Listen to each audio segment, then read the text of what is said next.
August 12, 2021. The report didn't begin as an investigation. It began as a concern raised by a family living inside a private residential villa in Greenwood Heights, a quiet gated neighborhood where nothing unusual had been reported for years. The house itself was large but ordinary, recently purchased, structurally renovated decades earlier, and considered completely safe by all records. There was no history of incidents, no complaints, and no reason to suspect anything out of place.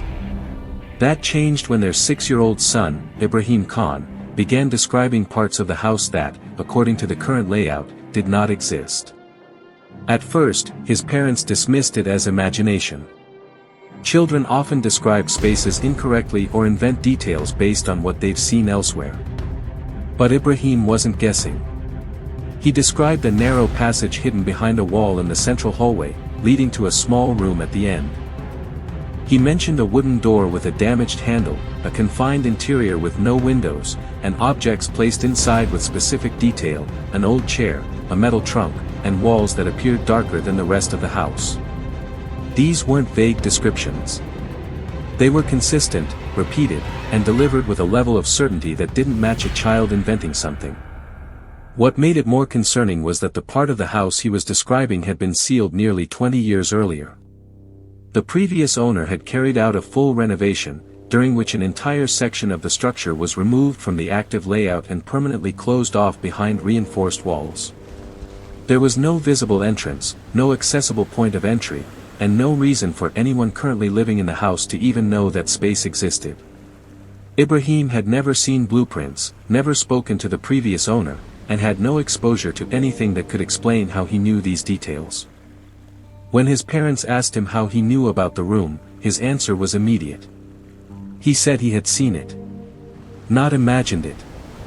Seen it. He explained that the door had been open, and he had looked inside. When questioned further, he added something that changed the tone of the situation completely. He said there was someone inside the room. Not moving, not speaking, just sitting there facing the wall. When asked what the person looked like, Ibrahim paused briefly and then said he couldn't see the face clearly, only the shape of someone sitting still in the same position every time. At that point, the parents stopped treating it as imagination. Ibrahim wasn't afraid. He wasn't reacting like a child who believed he had seen something frightening. Instead, he described it like something familiar, almost routine, as if the room had always been there and the person inside had always been present. That detail made it harder to ignore. So his father contacted the previous owner of the house, hoping to understand why that section had been sealed in the first place. The conversation was brief, but the response was enough to raise further concern. The previous owner didn't deny the existence of the room. He didn't ask how they knew about it. He simply paused and said, that part was closed for a reason, and refused to elaborate further. That night, the situation escalated. At approximately 2:14 a.m., Ibrahim woke up and walked out into the hallway. His father followed him and saw him standing directly in front of the central wall, the same wall behind which the sealed section was supposed to exist. Ibrahim raised his hand and pointed at it without hesitation. When asked what he was doing, he didn't turn around. He didn't react to his father's voice. He kept staring at the wall and quietly said, "It's open again." The moment Ibrahim pointed at the wall and claimed that it was open again, the situation moved beyond curiosity and into something that demanded verification. Up until that night, his parents had been balancing between concern and rational explanation, but now there was a direct, time-specific claim tied to a physical part of the house that, according to every visible sign, should not have existed. His father didn't respond emotionally. Instead, he treated it as something that needed to be checked properly. The next morning, he began gathering as much information about the house as possible, starting with the official architectural records stored with the local municipal office. It took several hours to locate the original blueprints, but when they were finally retrieved, the difference between the current structure and the original design became immediately clear. The house had once included a narrow internal corridor running behind the central hallway wall, leading to a small, enclosed room at the far end. It wasn't a large space, and it didn't connect to any other part of the house. No windows, no secondary exits, just a single entry point through a wooden door that had been removed during renovation. The documents confirmed that this section had not been demolished. It had been sealed. The walls had been reinforced and closed over, effectively hiding that part of the structure without removing it. Physically, the room was still there. What made this discovery unsettling was how precisely Ibrahim's descriptions aligned with the original layout. He hadn't just mentioned a hidden room. He had described the exact structure, the correct orientation of the corridor, and the placement of the door in relation to the hallway. These were details that could not be guessed randomly. His father compared the blueprint to what Ibrahim had said, and every element matched. At that point, the question was no longer whether Ibrahim had imagined something. The question was how he knew. To rule out any possibility of physical access, Ibrahim's father inspected the wall again, this time with more attention to detail. He tapped along the surface, checked for hollow sections, looked for cracks, seams, or signs of structural modification. Nothing. The wall was solid, uniform, and showed no evidence of any hidden opening. From a physical standpoint, there was no way for anyone to enter or exit the sealed section. And yet, Ibrahim continued to behave as if it were accessible. Over the next 2 days, Ibrahim's behavior became more specific. He didn't just describe the room anymore. He began describing changes. He said the door wasn't always fully open, sometimes just slightly, and that the person inside was always in the same position, sitting on the chair, facing away from the entrance. When asked what the person was doing, Ibrahim said they were writing something. He couldn't explain what, only that their hand kept moving slowly, as if they were repeating the same motion over and over again. He also mentioned that the room felt colder than the rest of the house, even though he wasn't physically inside it. His parents began documenting everything he said. Not casually, but systematically. They wrote down exact phrases, times, and descriptions. The goal was to identify patterns or inconsistencies that might suggest imagination or influence. But the opposite happened. The more they recorded, the more consistent Ibrahim became. He didn't change his descriptions. He didn't contradict himself. And most importantly, he never added dramatic or exaggerated details. Everything he said remained calm, specific, and limited to what he claimed to see. At this point, his father decided to bring in external verification. A structural engineer was contacted to inspect the property and confirm whether the sealed section could, under any circumstances, be accessed or reopened. The inspection took most of the day. Walls were scanned, structural integrity was measured, and internal layouts were cross-referenced with the original blueprint. The conclusion was clear.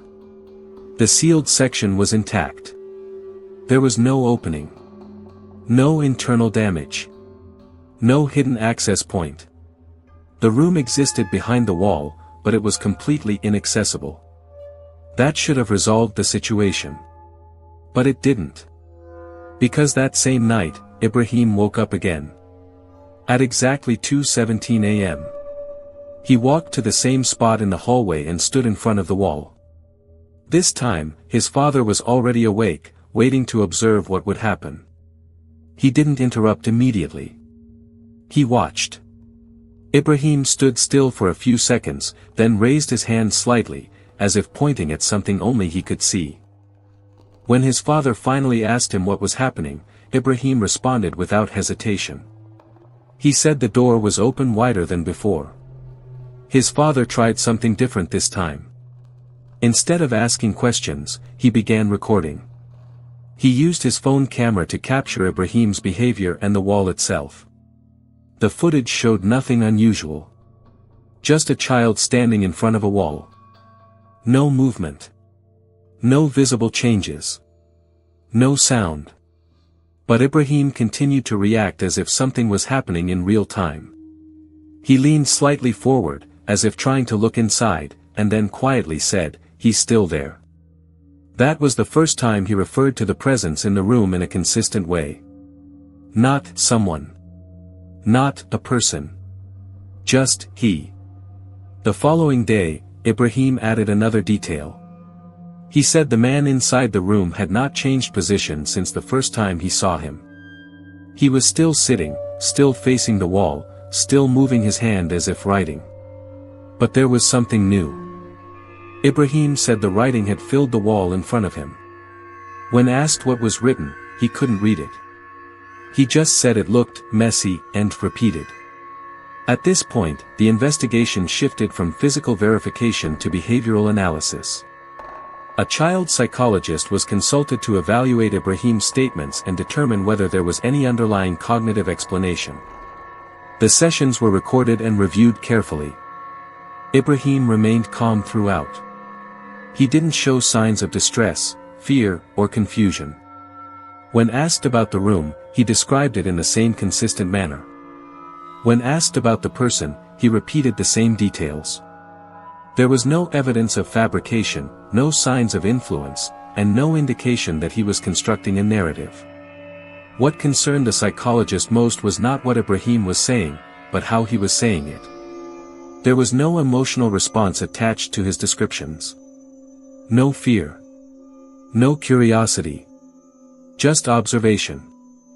As if he were describing something ordinary. That same evening, Ibrahim's father returned to the hallway and stood in front of the wall alone. He stayed there for several minutes, trying to notice anything unusual. There was nothing. No sound. No temperature change. No visual distortion. The wall remained exactly as it had always been. Solid. Unchanged. Closed. But just as he turned to leave, Ibrahim spoke from behind him. He said, "You're standing in the doorway." His father froze. Because from his perspective, there was no doorway. Just a wall. When Ibrahim said, "You're standing in the doorway," his father didn't respond immediately. Not because he didn't hear him, but because for the first time, there was no clear way to interpret what had just been said. Until that moment, everything Ibrahim described could still be positioned as observation from a distance, something he believed he could see behind the wall. But this was different. This implied position. Alignment. It meant that from Ibrahim's perspective, his father wasn't standing in front of a wall, he was standing exactly where the entrance to that sealed corridor should have been. His father slowly turned around and looked at him. Ibrahim wasn't confused. He wasn't questioning anything. He was looking directly at the same point, as if the wall didn't exist for him at all. When asked what he meant, Ibrahim simply repeated it, calmly, without hesitation. "You're blocking the door." There was no fear in his voice. No urgency. Just a correction, as if his father had unknowingly stepped into a space he wasn't supposed to occupy. That night, his father didn't leave the hallway. Instead, he decided to stay there longer than before, this time not observing the wall, but observing Ibrahim. For the next 15 minutes, Ibrahim stood a few feet away, occasionally shifting his gaze slightly, as if following something moving beyond the visible surface. At one point, he stepped slightly to the side and said, almost under his breath, "He doesn't like when someone stands there." His father asked him what he meant by that, but Ibrahim didn't respond immediately. He just kept looking, then added, "He stopped writing." That detail changed the situation again.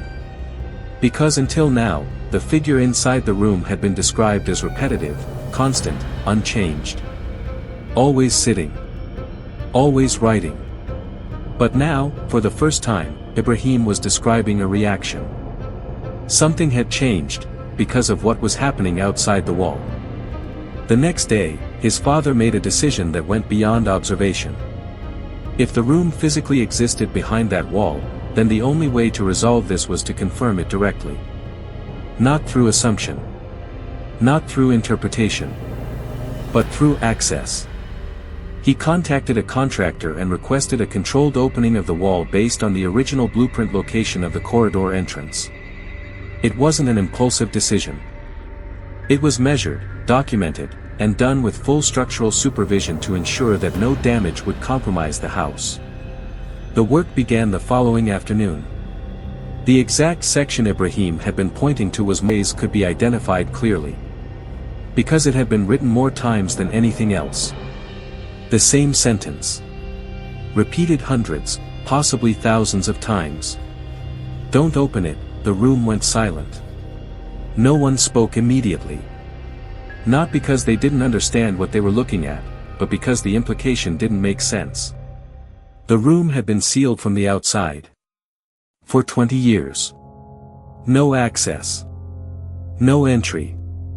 No one could have written this after it was closed. And yet, the markings were not faded. Not aged. Not deteriorated. They were fresh. Recent. As if they had been written, repeatedly, over a long period of time. But not 20 years ago. Something else stood out. The metal trunk. It had been mentioned by Ibrahim. It had been in the same position. Unmoved. Untouched. Until now. Because its lid was slightly open. Just enough to notice. Not wide. Not fully lifted. Just, not completely closed. His father stepped closer. Not quickly. Not cautiously. But deliberately. He reached the trunk and paused. For a moment, he looked back toward the hallway, where Ibrahim was standing, watching from a distance. Ibrahim didn't say anything. He just looked at the trunk. Then quietly said, "He didn't want you to open it." That sentence matched the wall. Exactly. His father turned back. Placed his hand on the lid. And slowly opened it. Inside, there were papers. Stacks of them. Covered in the same writing. The same sentence. Over and over. Every page. Every surface. Filled. But beneath those papers, there was something else. A photograph. Old. Faded. Taken inside the same room. The same chair. The same wall. But in the photograph, someone was sitting there. Facing away from the camera. Holding something in their hand. Writing. The face wasn't visible. But the posture, the position, matched exactly what Ibrahim had been describing. The photo wasn't dated. There was no name. No record. No identity. Just an image of someone who had once been in that room, doing exactly what Ibrahim said he was seeing. His father didn't speak. He didn't react. He just stood there. Holding the photograph. Trying to understand something that didn't fit into any explanation. Then, from the hallway, Ibrahim spoke again. But this time, his tone was different. Not calm. Not observational. Just quiet. "He's not there anymore." His father looked back toward the chair. It was still empty. Nothing had changed. But Ibrahim continued, "He's behind you now." The camera recording the entire process didn't capture anything unusual in that moment. No movement. No shadow. No sound. Just a man standing in a sealed room, holding a photograph. The case was never formally closed. The room was sealed again. This time by the current owners. Not because of what they found, but because of what they couldn't explain. Ibrahim never described the room again after that day. Not once. But one detail remained. For weeks after the room was sealed again, his father reported something unusual. At night, around the same time,